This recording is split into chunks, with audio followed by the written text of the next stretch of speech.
तुम अपने पद की इज्जत नहीं करते। थोड़ा समय लगेगा, लेकिन पढ़ना जरूर।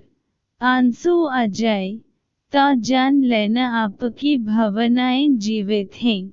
बात बहुत पुरानी है, 8-10 साल पहले की। मैं अपने एक मित्र का पासपोर्ट बनवाने के लिए दिल्ली के पासपोर्ट ऑफिस गया था। उन दिनों इंटरनेट पर फॉर्म भरने की सुविधा नहीं थी। पासपोर्ट दफ्तर में दलालों का बोलबाला था और खुलेआम दलाल पैसे लेकर पासपोर्ट के फॉर्म बेचने से लेकर उसे भरवाने, जमा करवाने और पासपोर्ट बनवाने का काम करते थे। मेरे मित्र को किसी कारण से पासपोर्ट की जल्दी थी, लेकिन दलालों के दलदल में फंसना नहीं चाहते थे। हम पासपोर्ट दफ्तर पहुंच गए। लाइन में लगकर हमने पासपोर्ट का तत्काल फॉर्म भी ले लिया, पूरा फॉर्म भर लिया। इस चक्कर में कई घंटे निकल चुके थे और अब हमें किसी तरह पासपोर्ट की फीस जमा करनी थी। हम लाइन में खड़े हुए, लेकिन जैसे ही हमारा नंबर आया बाबू ने खिड़की बंद कर दी और कहा कि समय खत्म हो चुका है, अब कल आइएगा। मैंने उससे मिन्नतें की, उससे कहा कि आज पूरा दिन हमने खर्च किया है और बस अब केवल फीस जमा करने की बात रह गई है, कृपया फीस ले लीजिए। बाबू बिगड़ गया, कहने लगा, आपने पूरा दिन खर्च कर दिया तो उसके लिए वो जिम्मेदार है क्या? अरे सरकार ज्यादा लोगों को बहाल करे। मैं तो सुबह से अपना काम ही कर रहा हूँ। मैंने बहुत अनुरोध किया पर वो नहीं माना। उसने कहा कि बस 2 बजे तक का समय होता है। 2 बज गए, अब कुछ नहीं हो सकता। मैं समझ रहा था कि सुबह से दलालों का काम वो कर रहा था, लेकिन जैसे ही बिना दलाल वाला काम आया उसने बहने शुरू कर दिए हैं।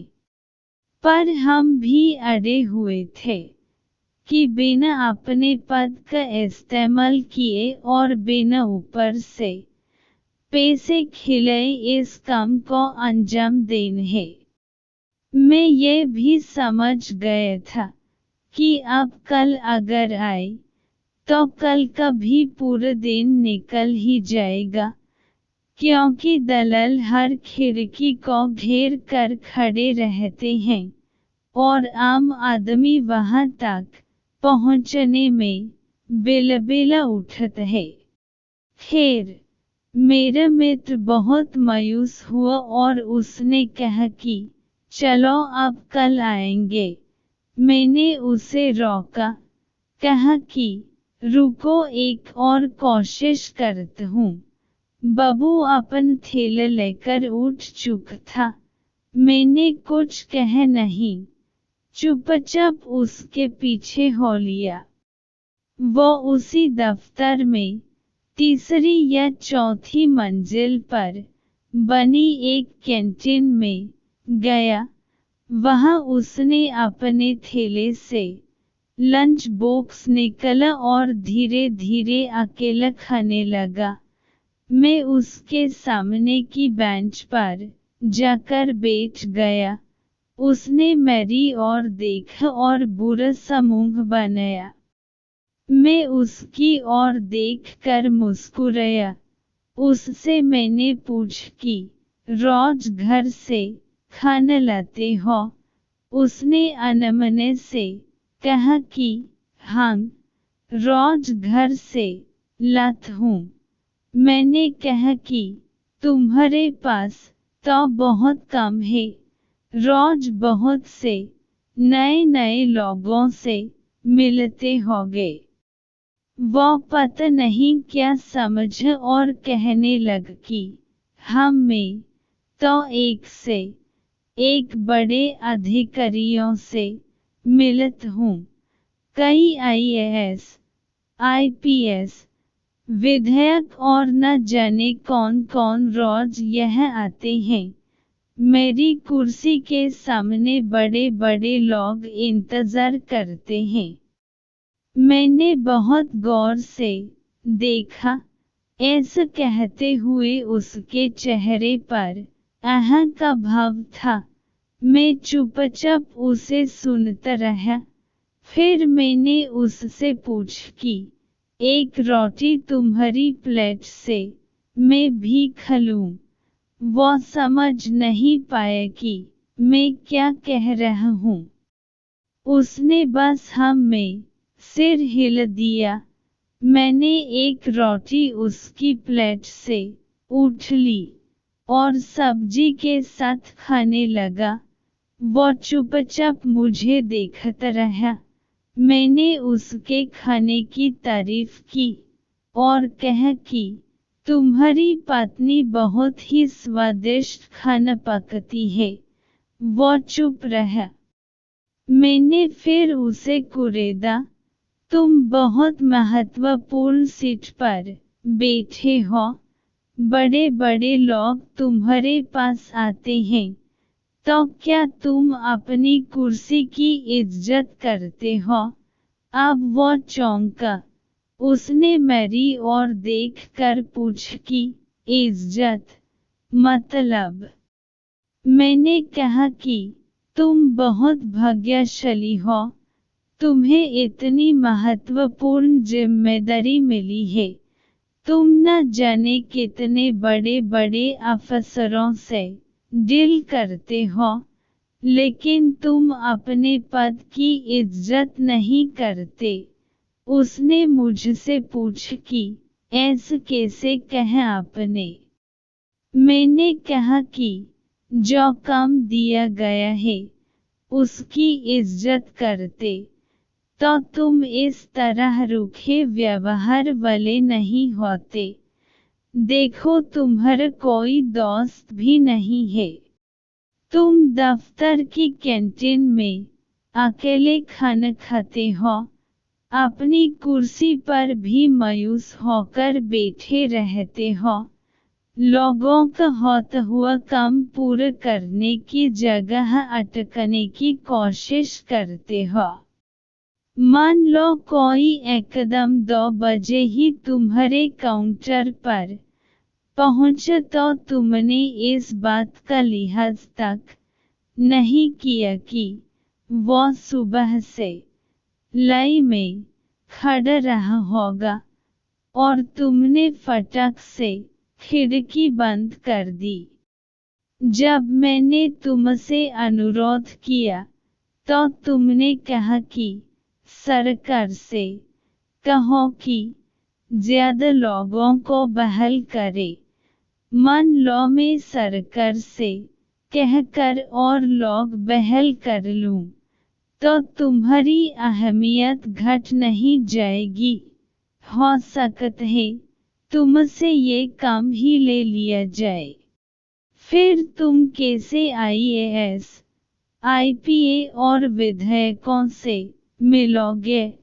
भगवान ने तुम्हें मौका दिया है रिश्ते बनने के लिए, लेकिन अपना दुर्भाग्य देखो। तुम इसका लाभ उठने की जगह रिश्ते बिगाड़ रहे हो। मेरा क्या है, कल भी आ जाऊंगा, परसों भी आ जाऊंगा। ऐसा तो है नहीं कि आज नहीं काम हुआ तो कभी नहीं होगा। तुम नहीं करोगे कोई और बाबू कल करेगा। पर तुम्हारे पास तो मौका था किसी को अपना एहसानमंद बनने का, तुम उससे चूक गए। वो खाना छोड़कर मेरी बातें सुनने लगा था। मैंने कहा कि पैसे तो बहुत कम लोगे, लेकिन रिश्ते नहीं कमाए तो सब बेकार है। क्या करोगे पैसों का? अपना व्यवहार ठीक नहीं रखोगे तो तुम्हारे घर वाले भी तुमसे दुखी रहेंगे।